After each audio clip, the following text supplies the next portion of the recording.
Hello, everybody. It's Bubba Rob. How's it going? Good, I hope. There, 2 thumbs up in the center.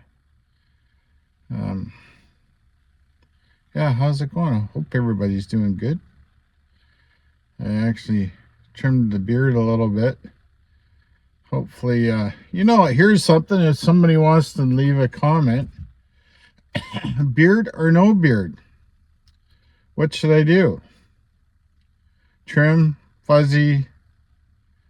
Do I look like a vagabond? Whatever. just let me know. What should I do? Um, another special thanks to Genuine. She sent me some more of those videos. Oh my God. I need an oxygen mask. I just loved it. I love silly stuff. It just makes my day. So whoever wants to send me something silly, just go right ahead. But today I'm going to tackle a subject that's actually not kind of funny. Okay. Yeah, my topic of the day is narcissism.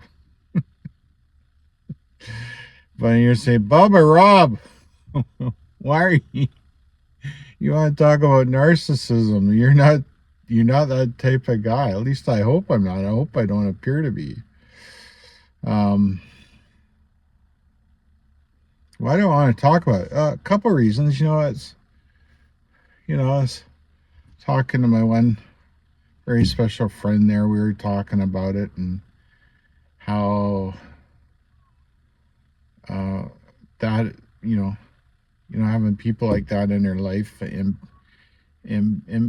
has impacted her. And I was talking to my friend Jeff about it, with what he does with his work, and myself, what I've noticed. And oddly enough, with me talking what I'm talking about on YouTube, I get these videos sent to me in my feed.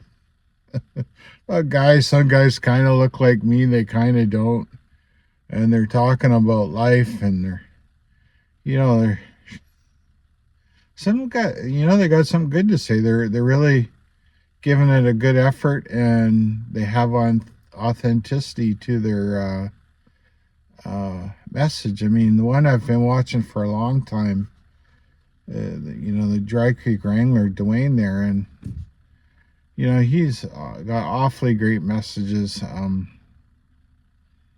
He's quite honest about himself and his life, and he's very, very learned, as he would say, and very authentic, right? I really appreciate that. I hope what I put across is very authentic, but I've been running across some things that really just don't seem very authentic at all with people giving their message. And it seems to me quite narcissistic.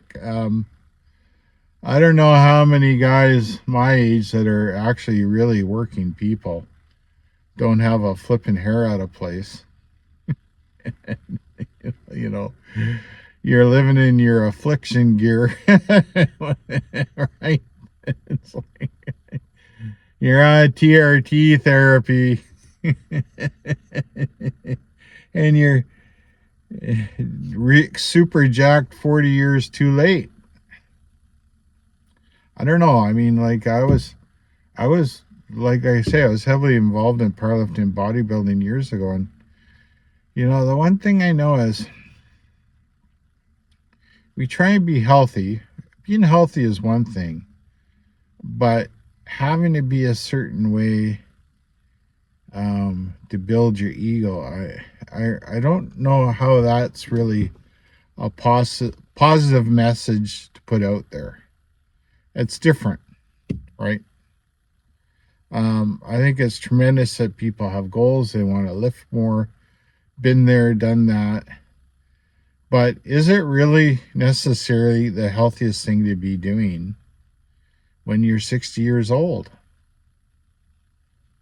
Or in your 50s, right?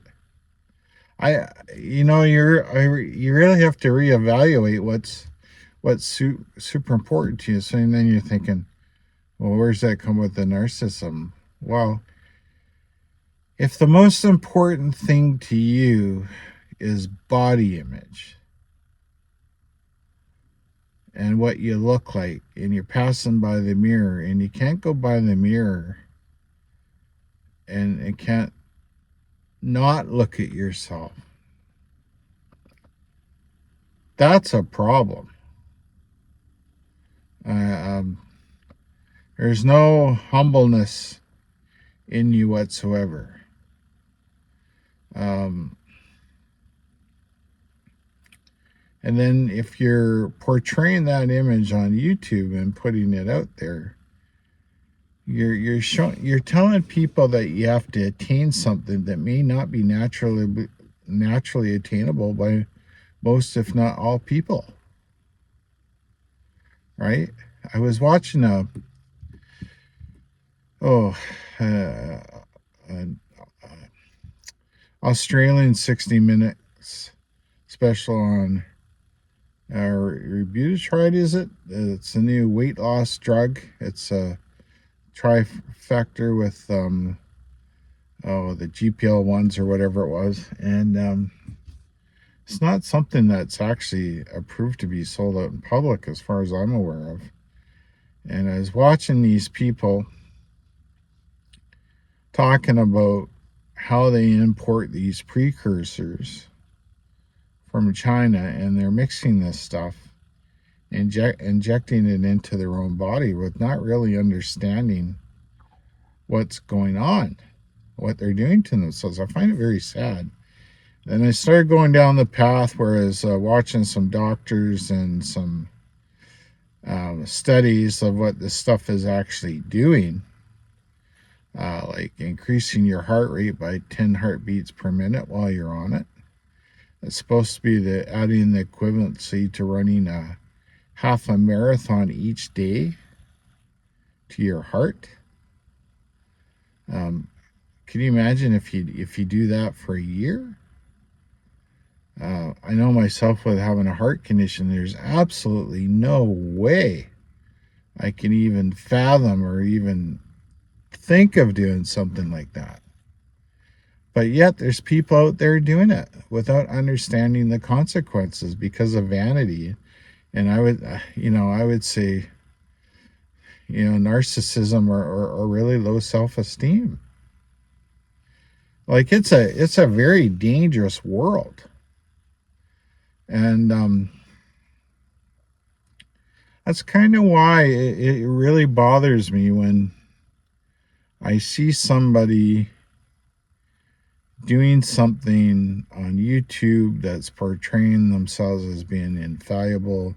They don't give an F about anything, and they're just going to do what they want.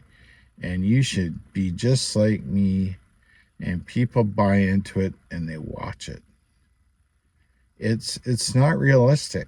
It's not something that's going to benefit you or your health in the long run. I know myself, I got 2 all-adult kids. I don't have any grandkids. I'd love to see the day where I do have some. Hopefully that happens. It may not. But I'll be damned if I would do anything or tell anybody to do something because of my vanity that would affect their health in a negative manner.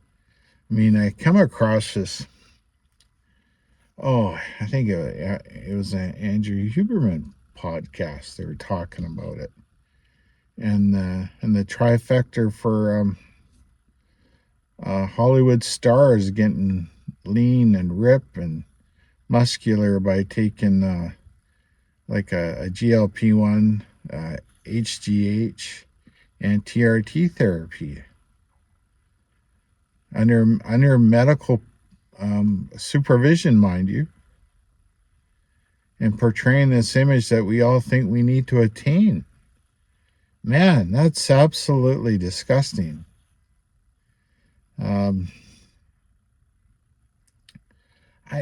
don't know how people could do that And even think about doing that for vanity and for money when they're really affecting other people in a very negative manner.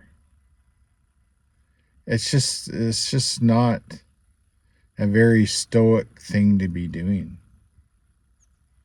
It's not a human thing to be doing. It's just. Anyways, I thought I should talk about it today. It really bothered me that these sorts of things are happening. I just don't think it's right. On the better side of things, I have started training in the gym again. I'm doing time over attention. I'm watching my diet. It's more of like a keto based thing. I'll give you an example. Like I have a cup of mixed berries and some cherries in the morning with 4 eggs. Lunch yesterday, I had a couple of mild Italian sausages, seaweed salad, kimchi, and some mixed vegetables with heavy on the beans. And I had the same sausages and the mixed vegetables and artichoke hearts for dinner. And I usually have a black coffee in the morning now for the antioxidants and I forget. It's for gut health. And yeah, and my supplementation is D3. I think it's vitamin B, K2, um, omega 3s, and magnesium. And I'm going to start doing some creatine, 5 milligrams of creatine before I go to bed for my brain health. Anyways, that's going to be it. And I'm going to continue with my meditative walking every day and a day on, a day off from the gym. And in the next week or two, I'm going to be 2 days on, 1 day off, 2 days on, 2 days off. And let's see what I can do. I'll keep talking the way I'm talking and try and do things that are good for people and put the good word out there because I want everybody to improve as a human being. If you see me doing, you can do it too because of the stuff I've gone through. I should have flippin' packed it in a long time ago. Anyways, remember, the most important thing to be a good person and good stoic is to be kind to yourself. I love you all, and you take care of yourself and have a good day. Bye-bye.